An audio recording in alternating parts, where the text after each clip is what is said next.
દાહોદના રામાનંદ પાર્ક ખાતે નવરાત્રિના આયોજન અંગે પત્રકાર પરિષદ યોજાઈ। મહામંડલેશ્વર જગદીશદાસજી મહારાજે નવરાત્રિ કાર્યક્રમની સુવિધા વિશે માહિતી આપી।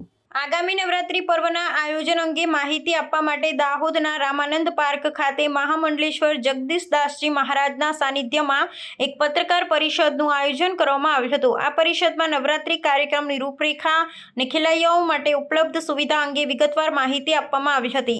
આયોજકોએ જણાવ્યું હતું કે આ વર્ષે નવરાત્રિ ભક્તો અને ખેલૈયાઓ માટે યાદગાર અને સુવ્યવસ્થિત રહેશે।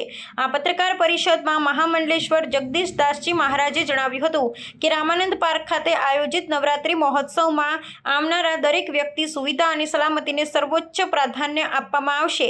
તેમણે ગરબા મેદાનની વ્યવસ્થા, સ્વચ્છતા અને સુરક્ષા સંબંધિત તમામ પાસાઓ વિશે માહિતી આપી હતી।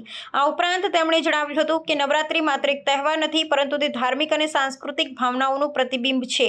આયોજકે પત્રકારોને વિશ્વાસ અપાવ્યો હતો કે આ કાર્યક્રમમાં ભાગ લેનાર દરેક વ્યક્તિને ઉત્તમ અનુભવ મળે તે માટે પૂરતી વ્યવસ્થા કરવામાં આવશે। આ કાર્યક્રમ દાહોદના સાંસ્કૃતિક વાતાવરણને વધુ ઉન્નત બનાવશે અને સ્થાનિક લોકોમાં ઉત્સાહનો સંચાર કરશે તેવી આશા છે।